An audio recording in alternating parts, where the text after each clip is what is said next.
राधा वल्लभ श्री हरिवंश वृंदावन धाम की जय। प्रभु श्री गुरुदेव भगवान के चरणों में प्रणाम।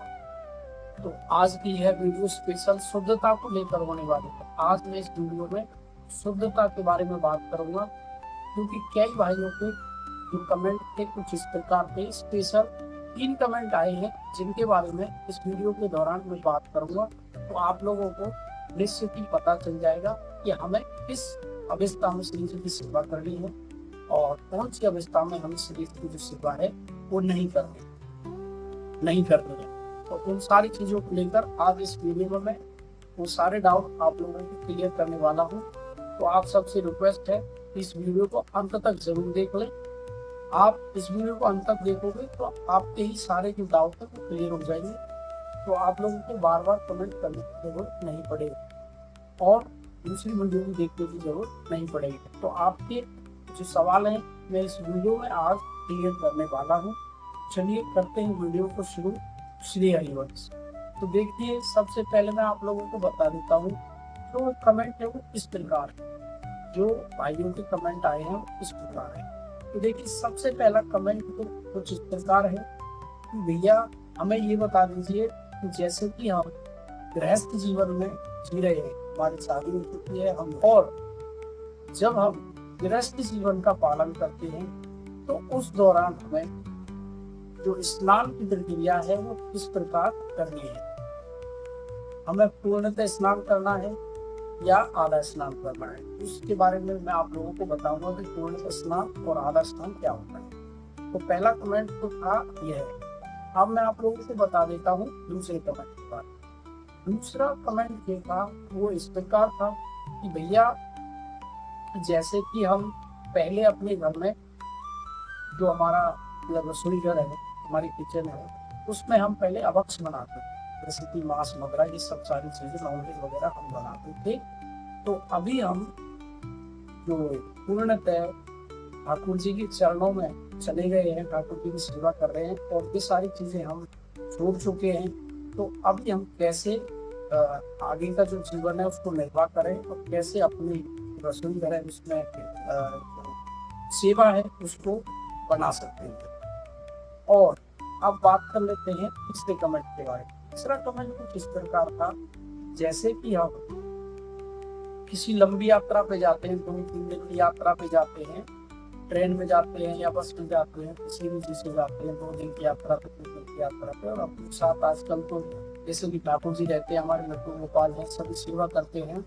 तो उस दौरान जब हम अपने ठाकुर जी को अपने साथ लेके जाते हैं और जैसे ट्रेन में जाते हैं तो उसमें सोच भी करते हैं, लघु संका भी जाते हैं, तो उस जब हम अशुद्धता में रहते हैं तो उस दौरान हम जो ठाकुर की सेवा है वो कैसे करें। तो कुछ इस प्रकार ये 3 कमेंट आए थे। तो आज इन तीनों कमेंटों को मैं इस वीडियो के दौरान पूर्णतः आप लोगों को क्लियर करने वाला हूँ। इस वीडियो को अंत तक आप जरूर। तो देखिए, सबसे पहले कमेंट के बारे में बात करते थे। जब भी हम जैसे कि गृहस्थ जीवन का पालन कर रहे हैं, शादी हो चुकी है, अब हम जब भी गृहस्थ जो नियम है हमारे उसका अगर हम पालन करते हैं तो देखिए उस दौरान हमें पूर्णतः स्नान करना होता है। पूर्णतः स्नान यानी कि हमें अपने बाल भी धोने, पूरे बाल धो के स्नान करके उसके बाद ही हम अपने रसोई घर में जाके सेवा है वो कर सकते हैं, श्री जी का भोग तैयार कर सकते हैं और भी सारी चीजें वो कर सकते हैं। तो इसमें ये रही शुद्धता की बात। जब गृहस्थी जीवन में हम अपना गृहस्थी का पालन करें, अगर गृहस्थी का आपने पालन नहीं किया है तो उस दौरान आप बगैर बाल के धोए, जैसे बगैर बाल धोए नहाते हैं माता बहन, वैसे आप नहा सकते हो और फिर आप सेवा कर सकते हो। तो यह हुई हमारी गृहस्थ जीवन की बात। अब दूसरे कमेंट पे आ जाते हैं। दूसरा कमेंट कुछ इस प्रकार था कि हम पहले जो अपने घर में मांस वगैरह, नॉनवेज वगैरह, अभक्ष पदार्थ बनाते थे और अभी हम वो सारी चीजें छोड़ना चाहते हैं। क्या हम वही रसोई और वही पात्र यूज कर सकते हैं? क्या हम उन्हीं में सेवा बना सकते हैं?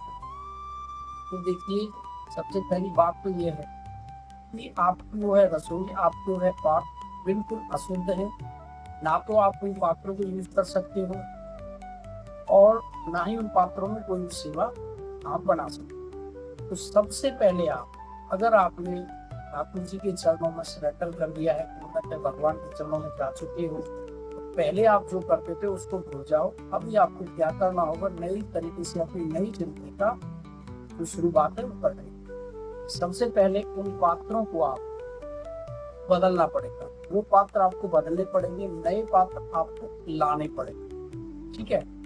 अब देखो छूट कहाँ थी, थोड़ी बहुत छूट वहां चलती, जैसे कि आप कभी अपनी रसोई घर में जो अभक्ष पदार्थ है, नॉन वेज है, मांस है, वो नहीं बना था और आप सिर्फ प्याज या लहसुन ही खाते थे, उस दौरान क्या होता, उस दौरान थोड़ी छूट दी गई है कि आप लोग क्या कर सकते हैं, आपकी सामर्थ्य है तो आप वो पात्र बदल सकते हैं। अगर आपकी सामर्थ्य नहीं है तो आप क्या कर सकते हैं कि उसमें थोड़ी छूट है, अपने उन्हीं पात्रों को आप उसी रसोई को वृंदावन रजरानी से और यमुना जल से और गौमूत्र से, इन तीनों से उन पात्रों का मार्जन करके, पूरी किचन को अच्छे से साफ करके, यमुना जल का छिड़काव करके, गौमूत्र का छिड़काव करके, रजरानी को अपना छिड़काव करके, सारी चीजों को करके अपने घर के एक एक पात्र को इन तीनों चीजों से मार्जन करके, तब आप देवी की सेवा है तो उसमें अपने पात्रों का जो उपयोग है वो कर सकते हैं। और अपनी जो रसोई घर है, आपकी जो किचन है, उसमें लगभग ये सारी क्रिया करने के बाद, पात्रों का मार्जन, रसोई का मार्जन, वस्त्रों का मार्जन, सब करने के बाद आपको उसी रसोई घर में लगभग कम से कम आधा या पौना घंटा या 1 घंटा अपने घर में नाम संकीर्तन करना पड़ेगा उसी रसोई घर में। तब जाके वो रसोई आपकी शुद्ध होगी और तब जाके आप उसे सेवा में यूज कर सकते। यही सेम क्रिया आपको जो अभक्ष खाते हैं उसे भी करनी होगी। उनको तो पात्र बिल्कुल अपने बदलने ही होंगे, पात्र तो बिल्कुल यूज नहीं करने हैं। और नए जो पात्र आएंगे उनको भी आप रजरानी से, यमुना जल से और गौमूत्र से उनका मार्जन करके अपनी जो रसोई है, रसोई घर का पूरी तरह यमुना जल से छिड़काव, गौमूत्र से छिड़काव, रजरानी से पूरा मार्जन करके और नाम संकीर्तन करके, तब आपको वो सारी चीजें दोबारा से सेवा में लेनी है। और ध्यान रहे कि कभी भी उसके बाद आपके घर में, आपकी किचन में, रसोई में प्याज लहसुन की आवश्यक ऐसी चीजें कभी भी ना बने, नहीं तो वो फिर से अशुद्ध हो गए। अब बात करेंगे हम तीसरे कमेंट। तीसरा कमेंट कुछ इस प्रकार था, जैसे कि हम यात्रा पे जा रहे हैं, 2 दिन की यात्रा पे जा रहे हैं या 3 दिन की यात्रा पे जा रहे हैं और अपने लड्डू गोपाल, अपने ठाकुर जी को अपने साथ लेके जा रहे हैं, तो उस दौरान कैसे हम ठाकुर जी की सेवा कर सकते हैं, कैसे अपने आप को शुद्ध रख सकते हैं। देखो सबसे पहली बात ये है, जब हम ट्रेवल करेंगे तो शुद्ध, 2 दिन का ट्रेवल करें तो शुद्ध उसमें हो ही नहीं सकते, क्योंकि उसमें हम शौच भी जाते हैं, लघु शंका भी जाते हैं, और ऐसे जैसे वस्त्र है अपने, एक जोड़ी है, एक जोड़ी वस्त्र में हमने निकाल दिया तो अशुद्ध ही रहते हैं, ज्यादा टाइम अशुद्ध रहते हैं।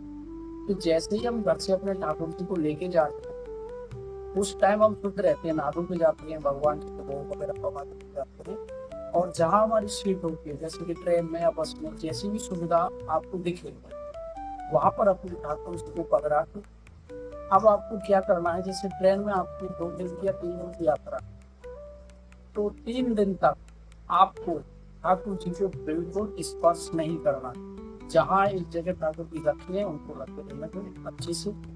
आप क्या कर सकते हैं, आप मान से ठाकुर जी की सेवा कर सकते हैं, काउंटर से नाम जप कर सकते हो, और जो वाणी पाठ है वो अपने फोन से पढ़ सकते हैं। ठाकुर जी को बिल्कुल भी आपको स्पर्श नहीं करना। अब जब आप अपने लक्ष्य पर या अपने जो ठिकाना है आपका वहां पर पहुंच जाओ, अपने घर पे पहुंच जाओ, तो फिर ठाकुर जी को पकड़ा के, मतलब पूरी तरह आप जब स्वच्छ हो जाओ, स्नान वगैरह करके, फिर उसके बाद आप ठाकुर जी की सेवा है जो दिनचर्या है आप कर सकते हैं। तो देखिए ये तीनों कमेंट थे, साफ सफाई को लेकर, स्वच्छता को लेकर, तीनों कमेंट को मैंने इस वीडियो में बिल्कुल क्लियर कर दिया हो। तो आप लोग इस प्रकार अपनी जो साफ सफाई है, स्वच्छता है, उसका ध्यान रख सकते हैं। और ऐसी ही अगर जानकारी आप लोगों को चाहिए तो आप लोगों से एक ही रिक्वेस्ट है कि वीडियो में कमेंट जरूर डाल दीजिएगा, लाइक जरूर कर दीजिएगा और चैनल पर नए तो चैनल को सब्सक्राइब करिएगा। देखिए, आपका एक लाइक और एक कमेंट हमें ये बताता है कि हम अगली वीडियो किस टॉपिक पे बनाएं। ये आपकी सेवा के लिए, आपकी सुरक्षता के लिए, आपकी जानकारी के लिए हम लोग वीडियो बना रहे हैं। ऐसा कोई बात नहीं है। आप लोगों के कमेंट और लाइक से हमें थोड़ा सपोर्ट मिलता है, साहस बढ़ता है कि हमारी जो बताई हुई चीज़ें हैं वो लोगों को अच्छी लग रही है। ये सारी चीज़ें आप लाइक और कमेंट जरूर डाल दें कि अगली वीडियो किस पर बनाएं, आपको अच्छे से गाइड कर सकें। अगर ये जानकारी आप लोगों को अच्छी लगे, तब तक के लिए सभी भाइयों को जय जय श्री हरि।